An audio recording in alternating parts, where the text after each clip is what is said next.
I looked at my dad's bank account and saw nearly $600 million in it. I thought to myself, this money is all mine now. I don't need you anymore. After my kind father-in-law passed away, I was still grieving when my husband came to me and casually dropped the news that he wanted a divorce. It turns out he was only showing his true colors after getting his hands on the $600 million inheritance from his father. He saw me as nothing more than an ATM, just waiting for Dad to pass away so he could live a lavish life without having to work. I had seen glimpses of his true nature before, but I never realized he was this awful. Before I knew it, I was clenching my fists, angry at myself for being fooled into this marriage. I could accept being deceived, but I couldn't stand him speaking badly about my kind father-in-law. Fine, I said, hand me those divorce papers.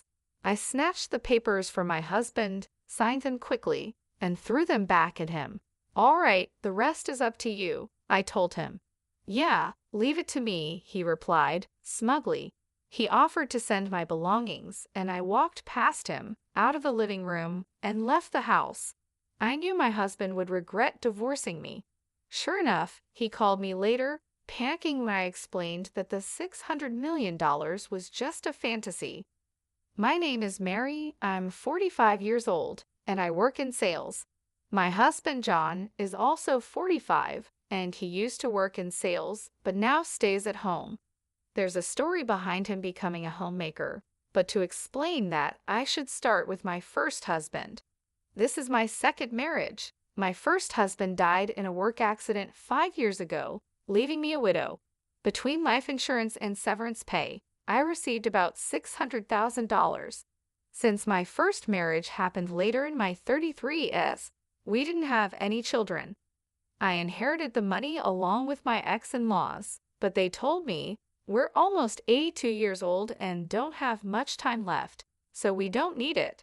I couldn't accept that and decided to give the money to my ex-brother-in-law and his wife, who were living with my ex-in-laws.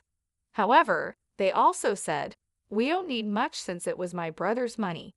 You should use it, so they only took a small portion of the money. In the end, after paying a significant amount in inheritance taxes, most of the money ended up with me. Combined with our savings and the fact that I had a job, I became fairly well off by the age of 41. But even with all that, sitting alone at home and looking at the numbers in my bank account, I felt empty. When I came home from work, no one was there, and no one ever would be. The bed beside me stayed perfectly made, just as it was before I went to sleep. The worst part was when I accidentally made breakfast for two.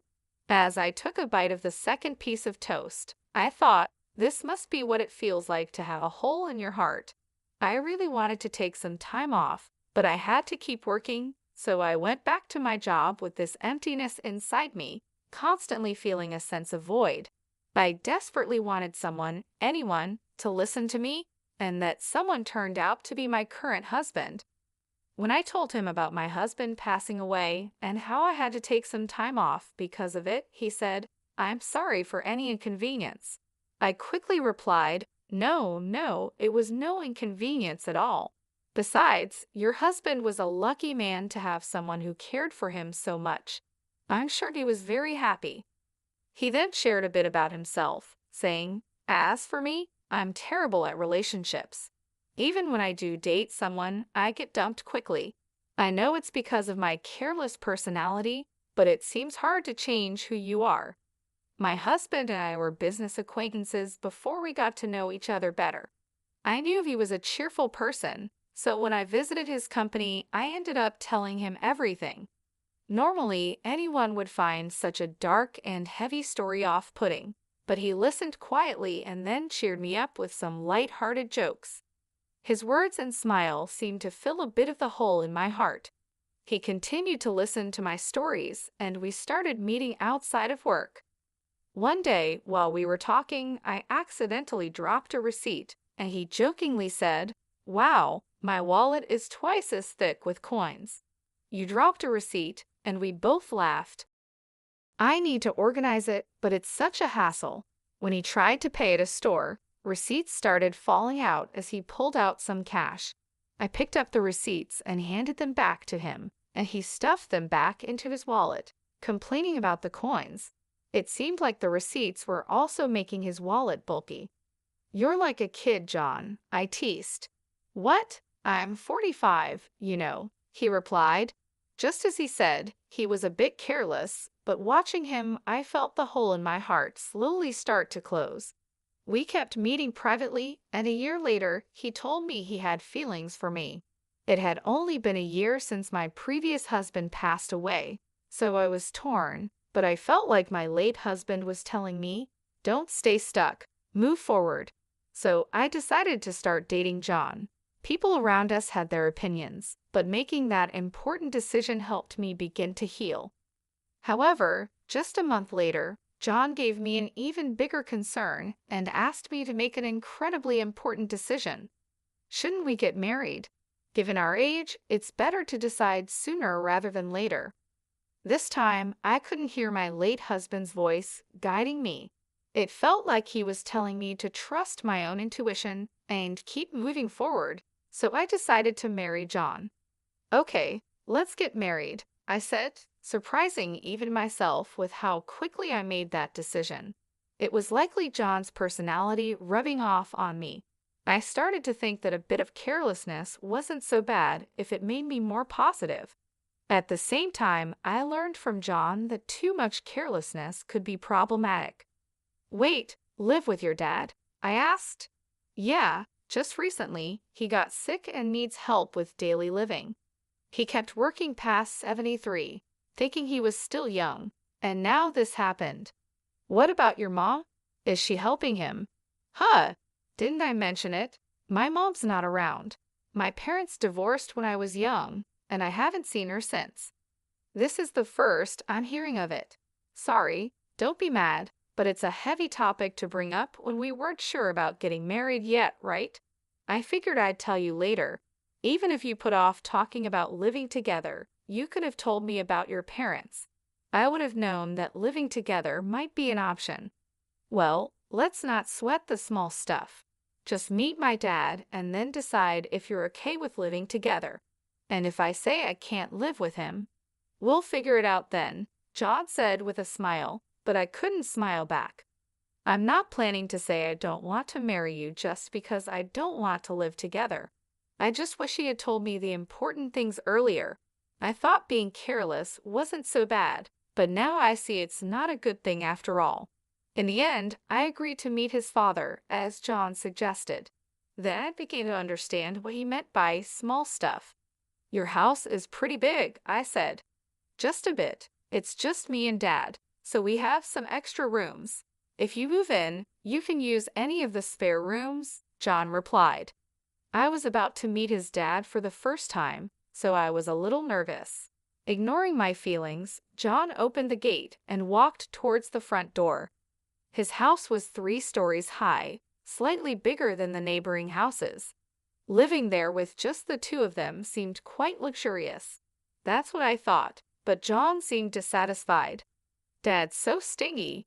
He should have built a bigger house," he muttered to himself, but I was too nervous about meeting his dad to confirm what he said.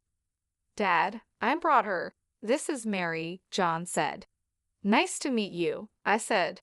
"Sorry to greet you from bed. It's been hard to move lately," his dad replied. "Please don't strain yourself," I said. John's father propped himself up with John's help. He wasn't bedridden, and it seemed he could get up and walk slowly with a bit of help, so he could manage with some assistance. Despite his physical issues, his father seemed sharper than I expected. "So, Mary, you're in sales for office equipment.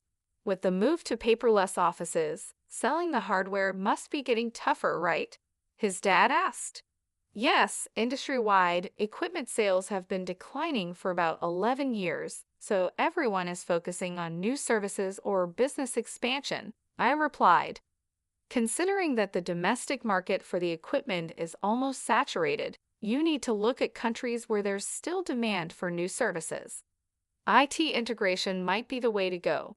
I think there's something called MPS, right?" he said. I completely forgot I was talking to my future father-in-law. The conversation flowed so naturally into work talk that I switched to work mode. His father didn't push too hard on the marriage topic either. He was probably being considerate of my feelings. After just a few minutes of talking, I found myself respecting him. I started to understand why John called living together small stuff. He probably knew I wouldn't oppose living with his dad. About 30 minutes into our conversation, his father said, "My back's starting to hurt. Sorry to cut this short, Mary, but I need to rest. Please take care of John. He's quite a chatterbox." "Sure, I will," I replied. Is sure the right response. His father seemed to cut the conversation short to avoid burdening me.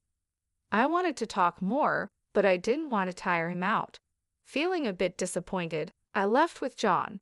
On the way back, John told me more about his dad. "Dad's a serial entrepreneur," John said. "A serial what?" I asked. "A serial entrepreneur. He starts companies, grows them, then sells them. He's done it multiple times," John explained. "You can just buy and sell companies like that." I was surprised. Well, yeah. Selling one company involves millions of dollars. Starting and growing a company also needs a lot of money, so the sale isn't all profit. But still, Dad's pretty well off. He just doesn't like to spend. He could build a mansion that would make jaws drop, but he doesn't," John said. "Don't you know much about his work?" I asked. "He doesn't talk much about work or money. He never hired me for his companies or taught me how to make money. Living at home is the only way he spoils me. If he's got so much money, he could spoil me a little more, don't you think?" John replied. "Your dad probably has his reasons," I said. It seemed his father was quite an impressive person. It made sense that John might feel overshadowed by him. Given how incredible his father is, John probably got compared to him a lot, so it's understandable that he'd have some complaints. "By the way, why did your mom leave? Your dad seems so kind. It's hard to imagine their marriage not working out," I asked. "Mom spent a lot and wanted an easy life. After the divorce, people only came after Dad's money, so he decided never to marry again. He focused on work instead. With that much money, he could have spent a bit, don't you think?" John answered. "I don't believe in spending money just because you have it," I said. From what John told me, it seemed his mom relied on his father's money, so I couldn't agree with John on this point. But I think his words came from feeling inadequate compared to his father. Later, I talked with John about living with his father. His father currently relies on John for help and also gets assistance from a home helper when John is at work. I thought my husband and I would continue working while getting help from a home assistant to take care of my father-in-law. However, John surprised me with a different idea. "I want to quit my job and take care of Dad," John said. "What? Quit your job?" I was shocked. Dad's such an incredible person, right? I feel like I haven't done anything for him all this time, so from now on, I want to support him without relying on a caregiver. "I'll be like a homemaker," John explained. "I'll take care of the house too," John said. "Are you sure you won't regret quitting your job?" I asked. "I'd regret not doing anything for Dad more. I can go back to work after he's gone," he replied with a small smile. "That joke isn't funny," I said, feeling worried. I thought my husband might resent his father, but it turned out that wasn't the case. Despite everything, he really cared for his dad. "If you're going to be a homemaker, you better handle the housework properly," I warned. "Leave it to me," John said, puffing out his chest confidently. Since my father-in-law would cover his own expenses and my income would be enough for the two of us, I decided to leave the housework to my husband. When we got married and started living together, everything went as planned. I worked and John took care of the house. He managed the chores, handled the finances, and supported his dad. When I tried to help, he would say, "You're tired from work. I'll handle the house stuff. You rest." My father-in-law remained kind and shared many valuable stories with me. Our second marriage was going well. However, I noticed that my father-in-law would sometimes frown when he saw John doing housework. A month after we started living together, John began slacking off with the house chores. "You're sleeping on the couch again. You've been there all day, haven't you?" I asked. "No way. I went to the fridge when I was thirsty and to the bathroom too," John said, trying to defend himself. "That's not what I mean. What about dinner? Did you go grocery shopping?" I asked. "Dinner's ready. Don't worry," he replied. I glanced at the kitchen, but there was no sign of any cooking. All I saw was an empty container on the dining table. It was clear he had been lazy all day. From this, I realized what John meant by "dinner's ready." Perfect timing. The intercom rang, and John grabbed his wallet and headed to the door. I was too stunned to say anything. John had only handled the housework diligently for the first 3 weeks. After that, he gradually stopped doing anything, and I ended up cooking, cleaning, and doing the laundry. It's typical for someone with a careless personality to start strong and then quickly slack off. Caught up in the excitement of getting married, I hadn't foreseen this. My father-in-law, on the other hand, must have predicted it early on, which is why he frowned when he saw John doing housework. As my husband began to shirk his duties, my father-in-law started apologizing to me, saying, "That boy is so careless." "I'm really sorry, Mary. I hoped he'd become more responsible after getting married, but it seems he's just causing you trouble. If he becomes a burden, feel free to kick him out." "I wouldn't do that. Really, it's okay. I'm sorry. I've tried to correct him, but he's just, well, you know." "It's okay. But he isn't neglecting to help you, right?" I asked. "No, he does help me, at least a little," I replied, noticing a slight change in my father-in-law's expression. It was clear that John wasn't completely ignoring his father, but he also wasn't doing a third job. Still, my father-in-law was probably downplaying the situation to avoid any conflicts between us. "I'm sorry," I said. "No, Mary, you don't need to apologize," my father-in-law replied. With just one word, sorry, he seemed to understand what I was feeling. We both apologized, and there was a bit of awkwardness between us. To break the tension, my father-in-law quickly changed the subject with a brighter tone. "Oh, I'm doing some end-of-life planning and need your help. I'm not confident in John handling it." "End-of-life planning? It's not as negative as it sounds. I just want to avoid any trouble later." "Got it. If there's anything I can do, I'd be happy to help." Talking about John made us both cautious, so we ended up avoiding discussions about him and housework. It was an uncomfortable way of being considerate, but there were also thoughtful gestures that made me happy. "Is there anything inconvenient at home?" my father-in-law asked. "Not really, but the bathroom could use some fixing. I had just wanted the water heater checked," I said, but my casual comment turned into something much bigger. "Wait, what's this?" I exclaimed when I saw the changes. My father-in-law had contacted a contractor he knew, and they completely renovated the bathroom. Not only were the tub and shower replaced, but the walls and floors were redone with special coatings to resist grime, and the drain was redesigned to make cleaning easier. They even installed a bath lift to help my father-in-law get in and out easily.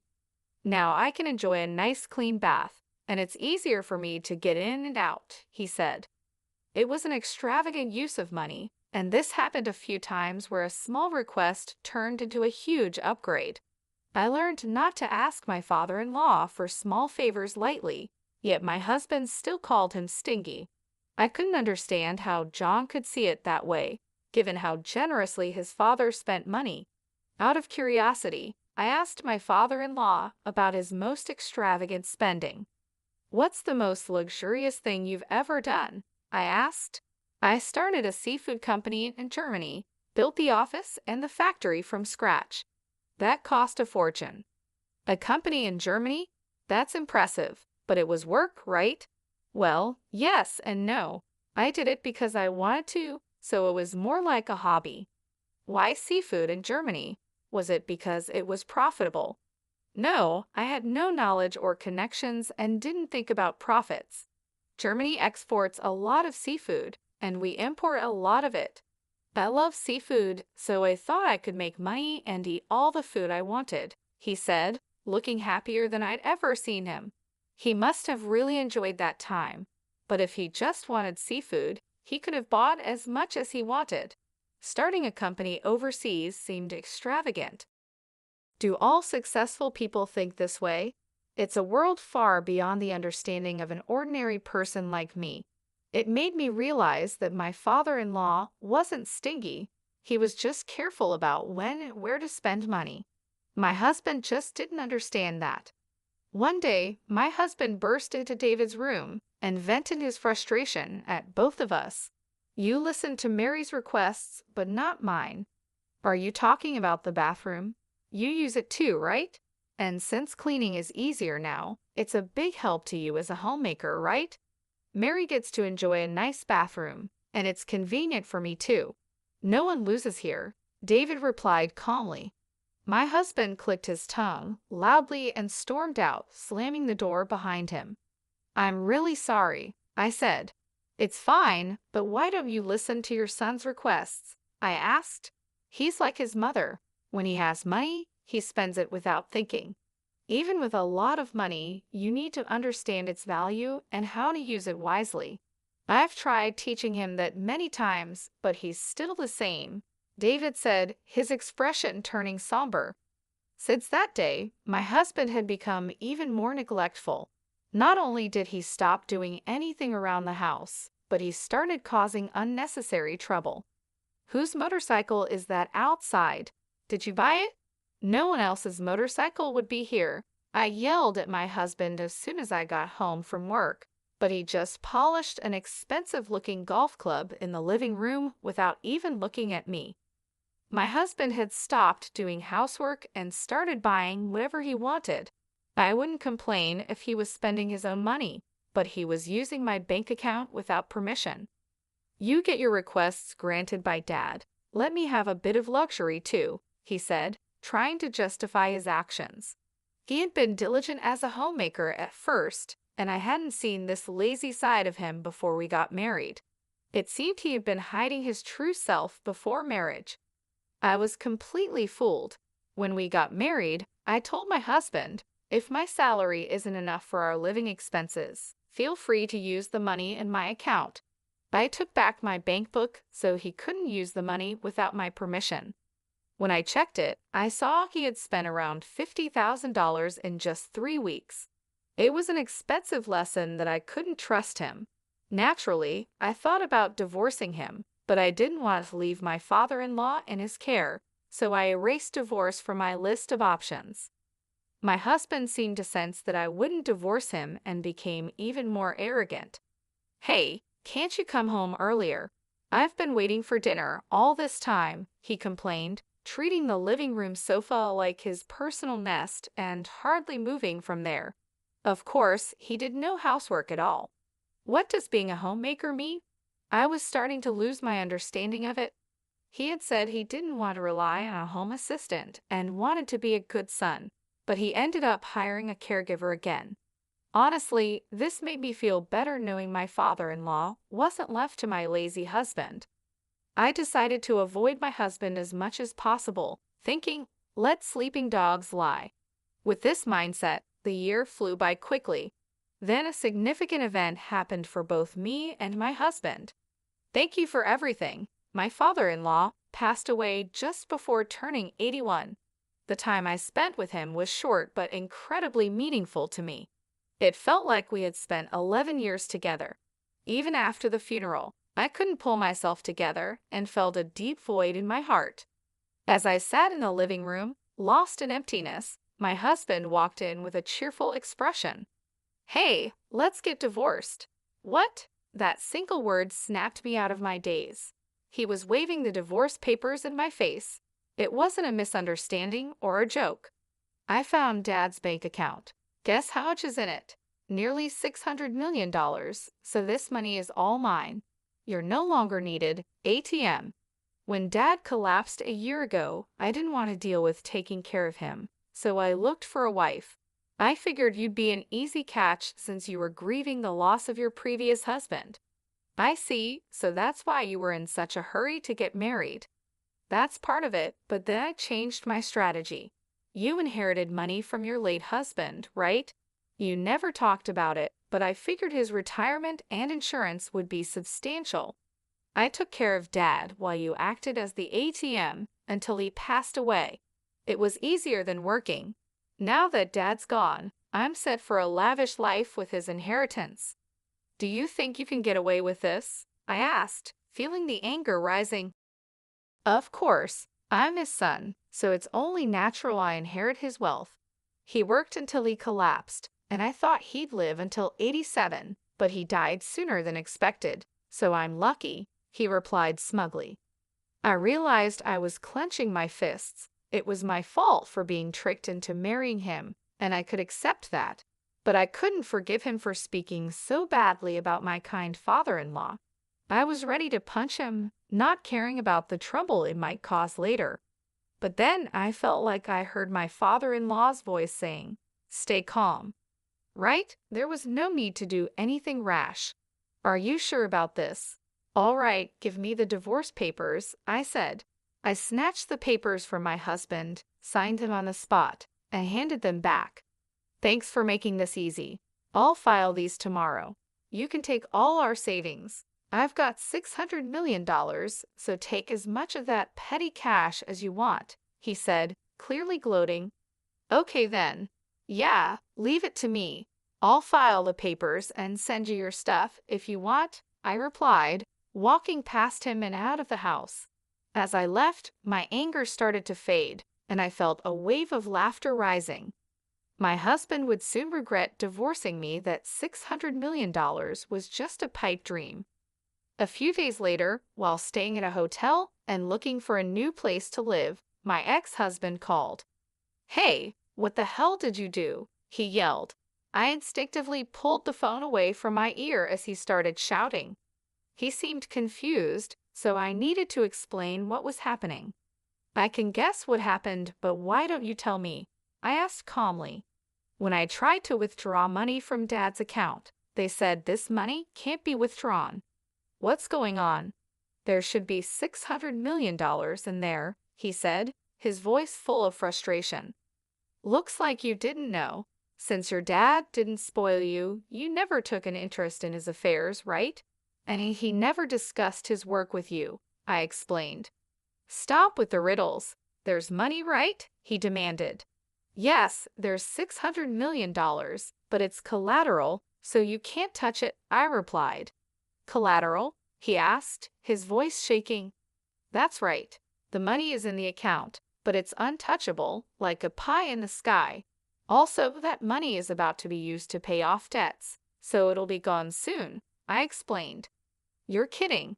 There's $600 million, and I can't use any of it. His voice grew quieter as he started to panic. I knew about the $600 million being collateral because I knew about the $600 million being used as collateral because I helped with my father-in-law's end-of-life planning. He had asked me to handle things if anything happened to them. Since he passed away, I was going to use the $600 million to settle his debts. But since my ex suddenly demanded a divorce, I left the paperwork to him, telling him to take care of the rest. What did Dad do with the $600 million? My ex asked. He used it for something he loved, I replied. What does that mean? He asked, confused. At over 72, Dad decided his next job would be his last and used his savings for something he enjoyed, that seafood processing and distribution company in Germany he always talked about. He trusted the management to locals and planned to enjoy his retirement here, but it was a huge failure, and he lost almost everything. When he told me about it, he laughed, saying it was only natural since he did it without any real knowledge. He had no regrets about where he spent his money. To start that company, he borrowed $600 million, using his savings as collateral. But it turned into debt, so he planned to repay it with another job. It seemed impossible, but he didn't think so. Even with the debt, he kept enough money for his retirement. In today's world, where many struggle in retirement, it's impressive. However, while sorting out the Germany company, his health declined. When that happened, he renegotiated his repayment plan with the bank. Given his long history of high-value transactions, they trusted him. He told them, "If I can't work anymore, take the collateral." They agreed to a 2-year grace period, after which the debt would be paid off with the collateral if he couldn't work. That year is up, and it's time to settle the debt. So this $600 million is debt repayment money and will soon be zero. My ex asked, his voice filled with shock. Exactly. Didn't you find another bank account? There should be one for living expenses. Yeah, I found one with $80,000 in it. That's money you can use freely. It's your inheritance. $600 million turned into $80,000. Why didn't he prepare more for his retirement? My ex wondered, clearly surprised. I was surprised by the $80,000 too, but knowing him, he probably planned to add more if needed. He seemed capable of anything. And it looks like you haven't checked the will yet. Will? Dad told me he'd leave me about 20%, my ex said. We're divorcing, so you could contest it as infringing on your rightful inheritance, but I'd like to honor his wishes. I hope you'll agree to the 20%, I said, noticing he was breathing heavily. He thought he'd get $600 million, but the amount kept shrinking, and now he was panicking. Why did he waste so much money? He could have bought anything with $600 million, my ex yelled, frustrated. Yelling at me won't change anything. He was happiest when he talked about that time, so he had no regrets. It was his money, and he used it. He planned to repay the debt himself, so no one can complain. You just jumped to conclusions and got ahead of yourself, I replied. Why are you so panicked? I asked. The truth is, I thought I'd get $600 million, so I spent all my own money. My account is empty, he admitted. What? Seriously? I was shocked. My ex-husband had been spending money he didn't even have yet. Now that we were divorced, he couldn't rely on my savings anymore, and he was currently unemployed. I finally understood why he was so panicked. Still, you have a roof over your head and a house, so you can rebuild your life, right? I suggested. I'm almost 54, unemployed, and have only a little savings. What's going to happen to me? Please help me, he pleaded. Me? You have savings and a job, don't you? Why should I help an ex-husband? You're suffering the consequences of your own actions, I said firmly. Please, let's pretend the divorce never happened, he begged, but I ignored his pleas and hung up the phone. Having a careless personality is definitely not a good thing. With that thought, I went back to looking at property listings. Surprisingly, my ex-husband did follow through with the will and gave me $40,000 from my father-in-law's inheritance. That made up for the money he had taken from me. He probably thought it was too much trouble to fuss over $40,000 after dealing with the $600 million situation. He also apparently started working in sales again, but he didn't seem to be taking it seriously. The shock of not getting the $600 million affected his motivation, leading to frequent mistakes. After a month of struggling under the scolding of younger supervisors, he saw his paycheck and lost motivation, comparing it to the $600 million he missed out on. He quit after just a month and is now a part-time worker, barely making enough to get by. But with that, his savings of $600,000 won't increase. In fact, it'll probably decrease. I wonder if he's thinking about his retirement? Well, whatever trouble he gets into now is not my concern. There's no ATM for him anymore. He'll have to work hard. I rented a small condo and started living on my own. I put the $40,000 from my father-in-law into my bank account. I consider it a kind of talisman, so I don't plan on spending it. Seeing it in the account feels like I'm carrying a bit of my father-in-law's work spirit with me, which motivates me. Today, I'll draw strength from him and